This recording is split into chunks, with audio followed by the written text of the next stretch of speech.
Ես ունեմ իմ հուշերը սպարապետի հետ կապված, ես ունեմ իմ անցած ուղին սպարապետի հետ եւ ես կարծում եմ, որ նաեւ այստեղ կտեսնենք այն ջերմ մարդկային ու շատ ուժեղ մարդու կերպարը։ Պատասխանատվությունը շատ մեծ է, թե ստեղծագործական խմբի, թե դերասանների վրա, հուսով եմ կարողացել են անել այդ ամենը, ես էլ տենց սպասումներով բոլորի պես ուշադիր ու շուշով հետևել եմ զարգացումների։ Վազգեն Սարգսյանը մեր պետության կայացման առանցքային կերպարներից մեկն է եղել, հատկապես բանակաշինության մեջ Վազգեն Սարգսյանի դերը անգնահատելի է, դրա համար մեր ձևավորված զինված ուժերը եւ ընդհանրապես ժողովուրդը նրան անվանեց սպարապետ։ Այդ սպարապետը ծնվեց ժողովրդի մեջից այդ անվանումը, նման պաշտոն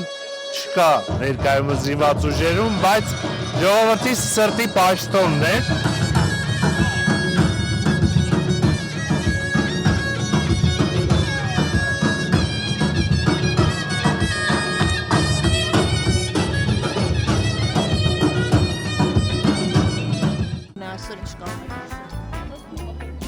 Շնորհավորում եմ իմ սերնդին, որ տենց հերոս ենք ունեցել։ Մեր ամենամեծ, ամենալավ սպարապետը, որտեղ հիմնեց հայոց բանակը, այն ինչ որ ունենք, մենք պարտական ենք Վազգեն Սարգսյանին։ Այդքանը կարող եմ ասել եւ սա շատ կարեւոր ֆիլմ է, որը հաճույքով դիտելու ենք եւ հիշելու ենք մեր մեծ սպարապետին եւ փորձելու ենք ամեն մեկս մեր չափով իր գործը շարունակել։ Շատ սուբյեկտիվ կլինի իմ տպավորությունները, որովհետև կյանքի մի ամբողջ ընթացք աչքերի տակով անցնում է, դու այդ ամեն ինչը վերհիշում ես ու այդ հույզերը, ես որ զսպող մարդ եմ, երբեմն այդ հույզերը զսպել չի լինում, այսինքն ես ֆիլմը չէի նայում գնահատելու համար, որ իմ կյանքի դրվագներ էր, որ այդ ապրում էի ու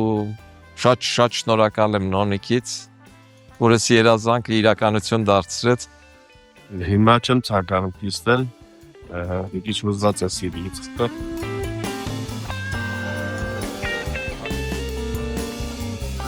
Քույրս այս ֆիլմը ստեղծելով ինքը հաջորդ սերնդին ահագին փորձել է ներկայացնել ինչ կերպ է Վազգեն Սարգսյանը, ես նոր դրսում խոսելիս էլի ասացի, որ ուղղակի կմաղթեմ սեր, մարդիկ թող իրար սիրեն։ Ֆիլմում չկան հորինված դրվագներ, իհարկե Վազգեն Սարգսյանը եթե ուշադիր լինեք, անգամ իր կոկորդի վրա փոքրիկ նշան ուներ, կուկուրուզի հատիկ է կանգնել իր կոկորդին եւ 1 տարեկան է եղել, պես փոքրիկ կտրվածք են արել ու ասել են, որ երեխան մահացած է, բայց ապրել է ինքը, այդտեղ շատ քիչ քանակությամբ ըստ երևույթին օդա կարողացել շնչի ու այդպես ապրել է մինչև ծնողները հորեղբոր Կարլենի եւ Նոնոյի հետ տեղափոխել են Երևան։ Մի հատ սպասի, ես էլ ձեր հետ նկարվեմ, էլի, մի հատ sense կարելի է։ Ահա։ Ֆիլմի հենց առաջի օրվանից երբ ես ստացել եմ հրավերը, մինչև այս պահը եւ չգիտեմ դեռ ինչքան կշարունակ այդ պահը, ինձ համար եղել է շատ դժվար, դաժան, որովհետեւ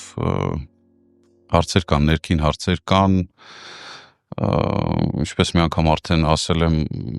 ինչ որ նմանություններ եմ գտնում, ինչ որ աշխարհայացքներ եմ նմանեցնում ու ես էլ այդ հարցերի պատասխանները անդադ ման եմ գալիս, անդադ ուզում եմ գուցե չգտնենք այդ հարցերի պատասխանները, բայց կարծում եմ, որ մենք սխալներ ունենք, պետք է այդ սխալները ուղղել։ Ուզում եմ մի հատ բարձր ծափահարենք այս թիմին։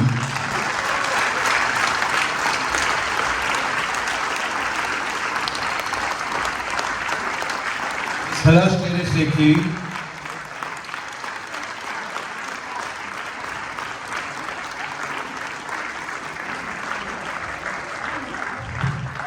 շատ չշարաշահեմ ձեր համբերությունը, ուղղակի ասեմ, ինչպես